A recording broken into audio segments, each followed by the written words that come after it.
What's happening, guys? In today's video we are going to show you a wood stove build for a sauna project that we are starting. This is the first step. We're going to build a wood stove and then we're going to build a sauna. So it's going to be a multi-part video set and it's going to be a fun project. So I hope you enjoy it. Let's get right into it. Alright, so we got our front panel. I already tacked up the back panel and the side walls. I meant to get it on the GoPro, but the GoPro died. So I got this thing flipped over and it is a pig. This thing probably already weighs 80 pounds, maybe 50 pounds. No, probably like 80 pounds. Alright, so we're 1 inch on the bottom.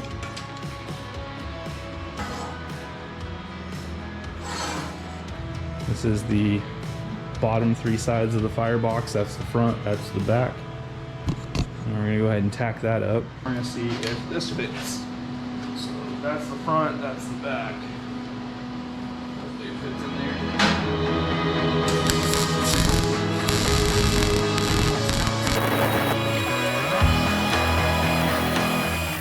there. All right, this is what happens when you screw up take 1. You measure once, you put it in the CNC machine, you cut it, and then you realize that you have a 1/2 inch difference between the 2 different feet. So you mark it, you get the grinder out, and you cut twice.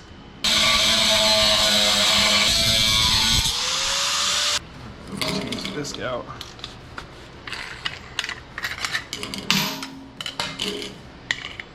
I'm gonna be honest with you, I never use a wrench to tighten these, and I have not once had an issue, and I grind a lot.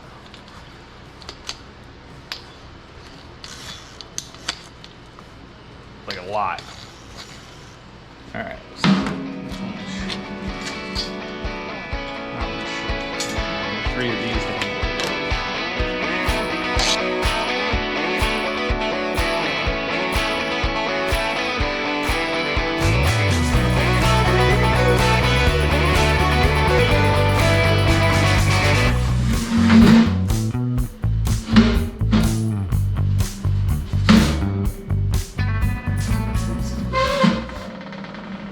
Nice and flat.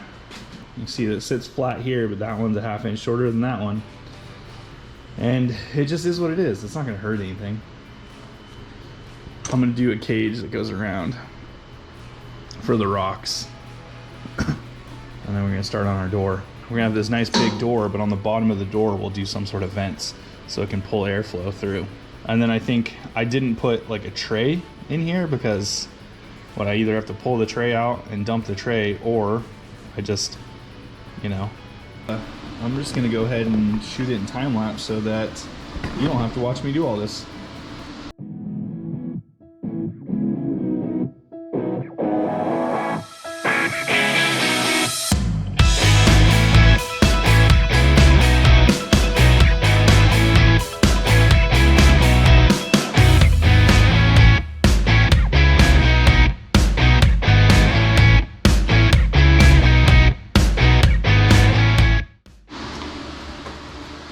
Alright, well unfortunately you can't buy 6-inch pipe locally, so I'm making a piece of pipe.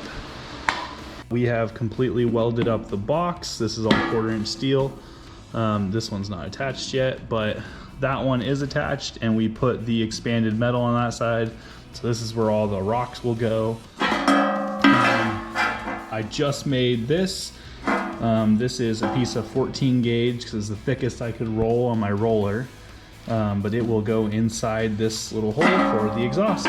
So we're gonna show you that. Here is our piece of rolled 14 gauge steel. This is a 6-inch hole. This was 18 and I don't know, 0.48 or something like that, 0.43. I can't remember. But it is whatever circumference I need to get a diameter of 6 inches. So when you squeeze this down, it should fit in. And it does. I just need to hit it with a few hammer strikes and fix this little bit of bend at the end. I wish I had a mandrel, but I do not. Oh, anyways, I figured I should get this done before I weld in the piece of grate for this side. Grind this down bit so that we get it a little smaller. There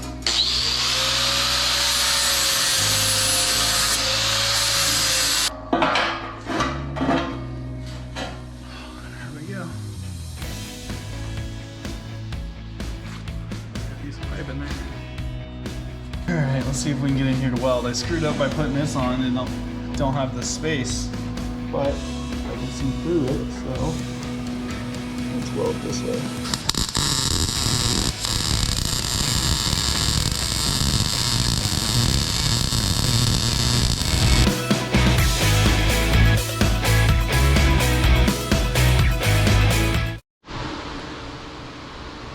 All right, so we got our second piece of expanded metal cut up, and now I need to bend it. So we're gonna show you how to bend it on a really crappy Harbor Freight bender. So this thing was given to me. This big machine was given to me, and I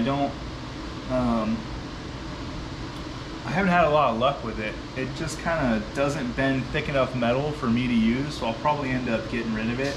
Maybe sell it, see if somebody else wants it. So we're giving this thing a little bevel at 3/4 of an inch. So what I'll do is just mark this thing at 3/4, right there. Oh.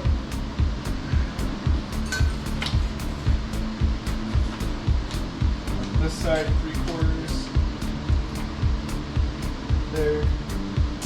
Pretty close to the same. I may not have gotten this thing exactly perfect.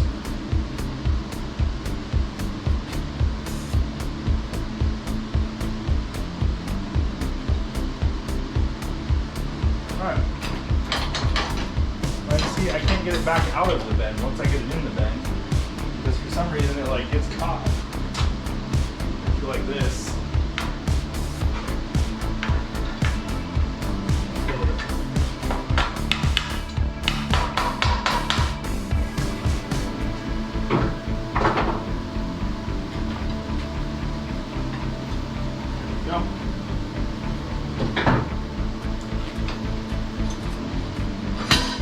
Thing's just all out of adjustment. I think that's about right. So you come over here. It's the same. Oh yeah, it's just about the same. Maybe a little more. No, that's right. Cool.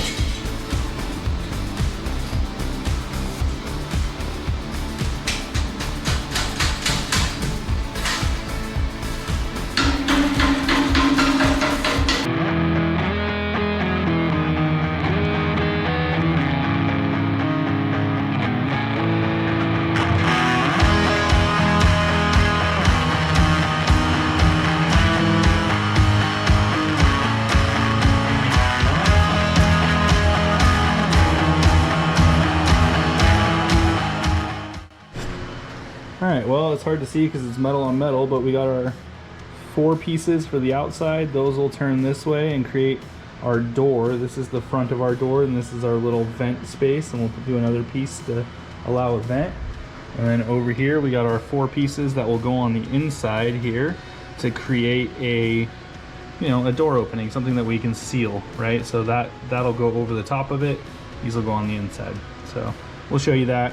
You can see exactly how that's going to work. Otherwise, we got this thing, you know, pretty well set up. All of our rock will go in here. Our exhaust will go up and out. And then, yeah, we got a wood stove for our wood-fired sauna. Heck yeah, not too bad. Took me a couple days, but got it done. A lot of it's just trying to figure out what I'm doing. 'Cause I don't know what I'm doing. Look at this, I got stuff all over my face. I don't know what I'm doing. I'm just playing it by ear. I have a plasma cutter. I got metal. I can weld. So let's put some stuff together. We still have to assemble the door, and then we can start building. We can start building a sauna. I'm pumped for that. I'd love to get myself into a sauna. I've been waiting to build one of these for like 2-3 years. I don't know. I keep paying for a gym membership that had a sauna, and I never used it. I only went and used the sauna, but now I have a gym membership close that I actually use. So now it's time to get a sauna in my own backyard. Once I get a sauna in the backyard, the next step is going to be we need an ice plunge. We need a cold plunge. I've never been man enough to get in a cold plunge. I'm no Joe Rogan. I can't do it. So I gotta get one and baby steps in. I think with the sauna, get in the hot, I'll be super hot and I'll want to cool down. So then jump in the sauna, and that's when we'll get used to it. So let's try it.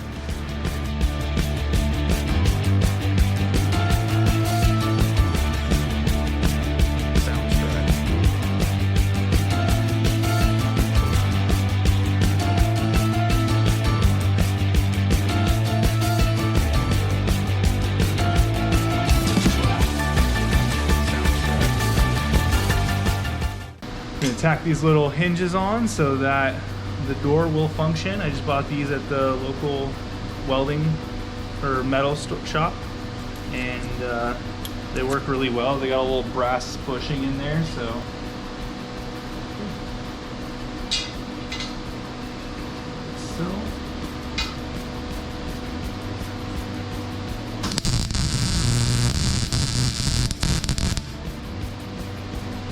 tack that on.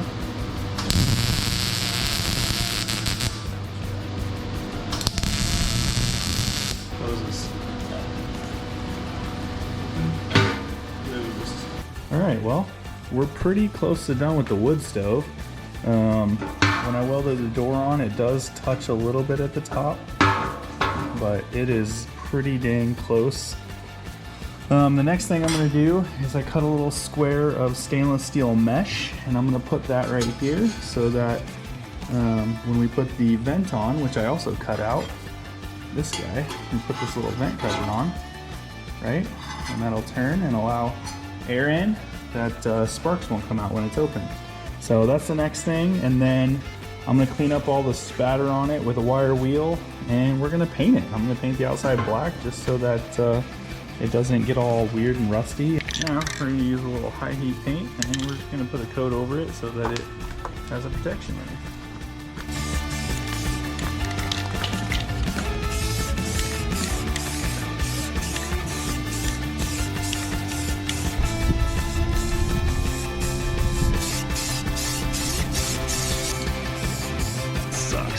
Look at that. How terrible that is.